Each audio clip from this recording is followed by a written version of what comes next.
मिलिन अपने dog bio के साथ चाइना के शंघाई शहर में रहती थी। वैसे तो वो चाइना के एक छोटे से गांव से थी, पर अपने फादर की डेथ होने के बाद वो अपनी माँ और बहन के लिए पैसे कमाने शंघाई शिफ्ट हुई थी। मिलिन की पर्सनालिटी बहुत ही स्वीट सी थी और वो एक टॉय शॉप में काम करती थी।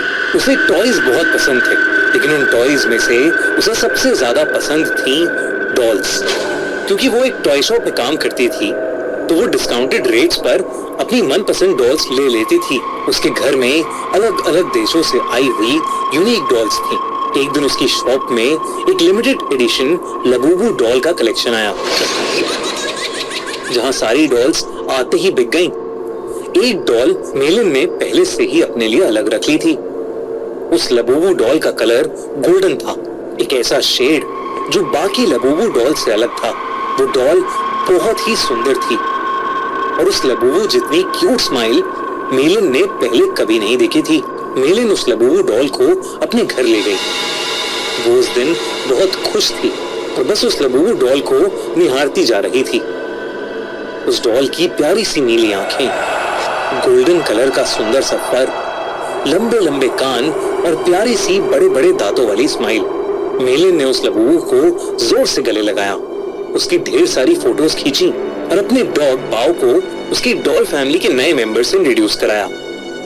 पर जहां बाओ सारी डॉल्स को देखकर खुशी से अपनी पूंछ हिलाता हुआ पूरे कमरे में इधर उधर भागता था, वहीं वो उस लबूबू डॉल को देखकर बहुत जोरों से भौंकने लगा, गुर्राने लगा। मिलिन को ये बात थोड़ी अजीब लगी, पर उसने सोचा कि बाओ शायद डर रहा होगा, तो उसने डॉल को अपनी शेल्फ पर रखा और सोने चली गई। मिलिन का डॉग बाओ, जो हमेशा उसके पास सोता था, उस डॉल को घूरता रहा और कमरे से बाहर भाग गया। अगली सुबह ऑफिस जाने से पहले बाओ लबूबू को देखकर जोर से भाग रहा था। जैसे ही मिलिन घर से निकलने वाली थी, बाओ ने उसकी जीन्स पकड़ ली और उसे खींचकर उसके शेल्फ के पास ले जाने लगा। मिलिन ने बाओ को डांटा, लेकिन वो सुन ही नहीं रहा था। मिलिन ने गुस्से में बाओ को बाथरूम में बंद कर दिया और शॉप के लिए निकल गई। उस दिन उसका अपने टॉय स्टोर में सबसे खराब दिन गुजरा। हमेशा सबसे प्यार से बात करने वाली मिलिन अपने कस्टमर से लड़ पड़ी और उसे पता नहीं उस पर इतना गुस्सा आ गया कि वो उसके ऊपर चिल्ला दी। उसके बॉस ने उसी वक्त मिलिन को बहुत डांटा और उसे काम से निकाल दिया। मिलिन को कुछ समझ नहीं आया कि उसे अचानक इतना गुस्सा कैसे आ गया। वो रोते रोते वापस घर गई। उसने अपने बाथरूम का दरवाजा खोला। This is a true story. One night, 17 kids walked outside, and they never came back. Matthew, where are you? A lot of people die in this story, in a lot of really weird ways. This is where the story really starts. और तभी बाओ जोर से भौंकने लगा, लेकिन रोती हुई मिलिन का चेहरा देखकर वो शांत हो गया और उसकी भी आंखों में आंसू आ गए।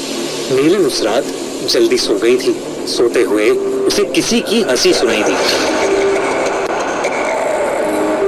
एक अजीब सी हंसी जो उसने कभी नहीं सुनी थी। तभी उसने देखा कि उसके कमरे के कोने में कोई खड़ा हुआ उसे घूर रहा है। अंधेरे की वजह से वो उसे ठीक से देख नहीं पा रही थी। उसने बिस्तर से उठकर देखा तो वहां कोई नहीं था, बस वहां वो लबूबू डॉल पड़ी थी, जिसे मिलिन ने वापस शेल्फ पर रख दिया और फिर से सोने चली गई। उस रात मिलिन को एक सपना आया जिसमें वो अपने कमरे में थी और वहां एक बहुत ही अजीब सा दिखने वाला जानवर जैसा कुछ था, जिसके बड़े बड़े नुकीले दांत थे, भयानक लंबे और दांतों से भी ज्यादा नुकीले नाखून थे और उसका पूरा शरीर लाल रंग का था। वो जगह जगह से सड़ रहा था। धीरे धीरे वो मिलिन के पास आ गया और उसका गला घोटने के लिए आगे बढ़ा। मिलिन डर के मारे जोर से चिल्लाई, पर वो जानवर उससे ज्यादा जोर से एक भयानक हंसी हंसने लगा और उसने अपने नुकीले पंजों से मिलिन पर अटैक कर दिया। डर के मारे मिलिन की आंख खुल गई, लेकिन तब उसने देखा कि वो लबूबू डॉल उसके ऊपर बैठी है। मिलिन की चीख निकल गई। उस उसकी चीख सुनकर उसका कुत्ता बाओ भागता हुआ कमरे में आ गया।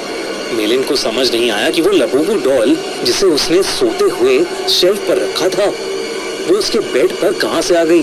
उसने ध्यान से उस डॉल को देखा तो वो डॉल अब पहले से ज्यादा हंस रही थी। मेलिन कुछ समझ पाती कि इससे पहले ही मेलिन के डॉग बाओ ने उस डॉल को अपने दांतों से खींचा और उसने उसके चिथड़े चिथड़े कर दिए। मेलिन पसीने से भीगी हुई थी और उसका सर दर्द से फट रहा था, इसलिए उसने बाओ को कुछ नहीं कहा। मेलिन ने उस लबूबू डॉल को डस्टबिन में डाला और बाओ को अपने पास बुलाकर फिर से सोने चली गई। जब वो सुबह उठी तो उसका सर पिछली रात से भी ज्यादा दर्द कर रहा था। साथ ही साथ उसके हाथों पर छोटे छोटे लाल दाने आ गए थे। बाओ भी कमरे में नहीं था। उसने बाओ को आवाज लगाई पर उसको अपनी बात का कोई जवाब नहीं मिला। मेलिन हॉल में गई लेकिन बाओ वहां भी नहीं था। वो पूरा घर ढूंढने लगी लेकिन वो कहीं नहीं मिल रहा था। आखिर में वो अपने बाथरूम में गई।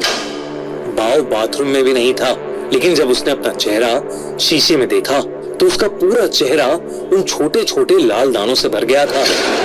ऐसा लग रहा था कि जैसे किसी ने उसे काटा हो। तभी बाथरूम मिरर में उसे दिखा कि उसके कंधे के पीछे कुछ भयानक सा था जो बिल्कुल उस जानवर के जैसा लग रहा था जो उसके सपने में आया था, और वो जोर जोर से हंस रहा था। और जैसे ही मेलिन मुड़ी, वहां कोई जानवर नहीं बल्कि बाथरूम के शेल्फ के ऊपर लबूबू डॉल रखी थी। मेलिन को ये अपनी आंखों का धोखा लगा।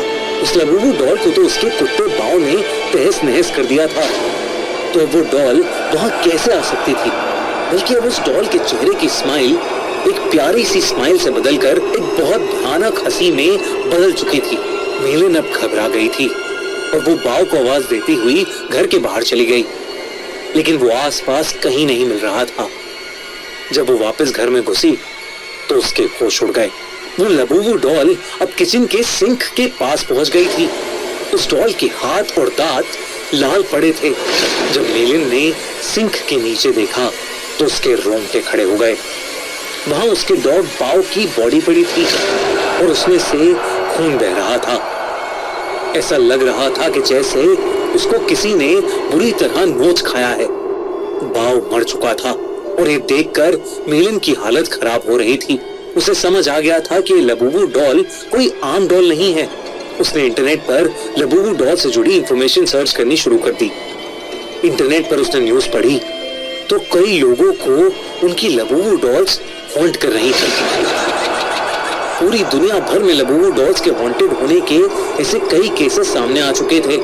लबूबू डॉल लोगों को बाइट कर रही थी और उनके साथ बुरी बुरी चीजें घट रही थी, जैसे उनकी जॉब चले जाना, उनका बीमार हो जाना या उनके किसी करीबी की मौत। ये सब न्यूज पढ़कर मेलिन और ज्यादा डर गई थी। उसे समझ आ गया था कि उसकी लबूबू डॉल हॉन्टेड है। उसने देरी न करते हुए डॉल में आग लगा दी और उसकी राख को एक जार में डालकर पास की नदी में बहा दिया। उस रात ये सारा किस्सा उसने अपनी छोटी बहन को फोन पर बताया।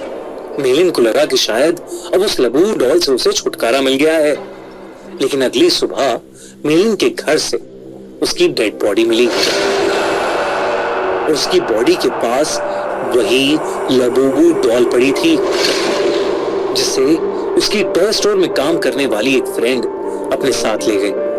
आजकल कुछ लोग इंटरनेट पर यह भी कह रहे हैं कि लबूबू डॉल एक बहुत ही खतरनाक और एक इविल डीमन पज़ुज़ू का दूसरा रूप है।